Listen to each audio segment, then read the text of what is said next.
हाय, hello, नमस्कार सर्वांना. आज मी तुमच्यासाठी एक थोडासा मोठा असा ब्लॉग घेऊन आलेली आहे. बऱ्याचशा जणींच्या कमेंट आल्या होत्या, की ताई थोडासा डिटेलमध्ये ब्लॉग दाखवा, शॉर्टमध्ये तेवढं समजत नाहीये म्हणून. मग हा ब्लॉग आणलेला आहे. बघा कसा वाटतोय तर.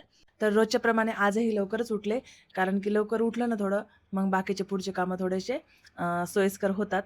आणि काय झालं माहिती आहे का, आज ना मला एका कार्यक्रमाला पण जायचंय आणि अक्काला हॉस्पिटलमध्ये पण न्यायचंय. कारण की अक्काचा हात ना थोडासा जास्तच दुखत होता दंडामधून. अचानकच काय माहीत काय झालं तर. तर तिथं मी बजरंग लेप लावला होता, पण काहीच फरक पडला नाही म्हणून हॉस्पिटलमध्ये नेऊन आणलं आणि मग डॉक्टरांनी गोळ्या औषध वगैरे दिल्यात. फ्रॅक्चर वगैरे काही नाही, काय माहीत अचानकच हात दुखायला लागलाय. तर गोळ्या वगैरे दिल्या. म्हणलं अगोदर आता छान स्वयंपाक वगैरे करून गोळ्या वगैरे द्यावं, नंतर आपण आपलं पुढचं कार्यक्रमाला जायचंय. मग घरचं सर्व आवरलं, लेकरांना जेवायला वगैरे दिलं आणि मी माझी रेडी झाले जाण्यासाठी. डोहाळे जेवणाचा कार्यक्रम आहे त्याच्यामुळे साडी वगैरे तर लागतेच. त्याच्यामुळे मग थोडीशी ग्रीन शेडमध्ये अशी साड्या बघितल्या. कारण की आपल्या इकडं ते एक आहेच मिथ वगैरे काय म्हणतात तर ग्रीनमध्येच पाहिजे चोळीसाठी साडी वगैरे. तर एक ग्रीन शेडमध्येच साडी घेतली छानशी आणि मिठाई तर लागतेच त्याच्यामुळे एक स्वीट घेतलं आणि मंदिरात होता तो कार्यक्रम चोळीचा. त्याच्यामुळे मग मंदिरात अगोदर देवाचं दर्शन केलं. एक बाजूलाच कल्चरल हॉल आहे.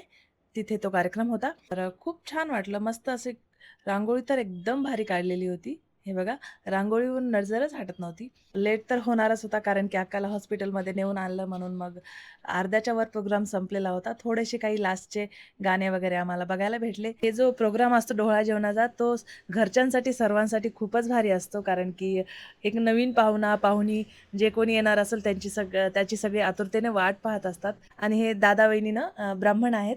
तर त्याच्यामुळे मला इथं पहिल्यांदाच आल्यावर कळालं की यांचा एक ग्रुप असतो लेडीजचा आणि तो डोहाळे जेवण, बारसं वगैरे असे काही प्रोग्राम असतात त्यांच्यामध्ये त्या डान्स वगैरे करतात, गाणे म्हणतात. तर खूपच छान त्यांनी गाणे म्हणले खरंच. आणि नंतर मग गिफ्ट वगैरे देण्याचा कार्यक्रम केला, फोटोशूट वगैरे केले आणि मग काय भूक लागलेली होती तर मस्तपैकी जेवण केलं आणि पहिल्यांदाच एवढ्या सगळ्या गर्द्यामध्ये, पाहुण्यांमध्ये मी एवढं डेअरिंगनं शूट केलं बरं. तर प्लीज सबस्क्राईब आणि लाईक, शेअर करा. बाय.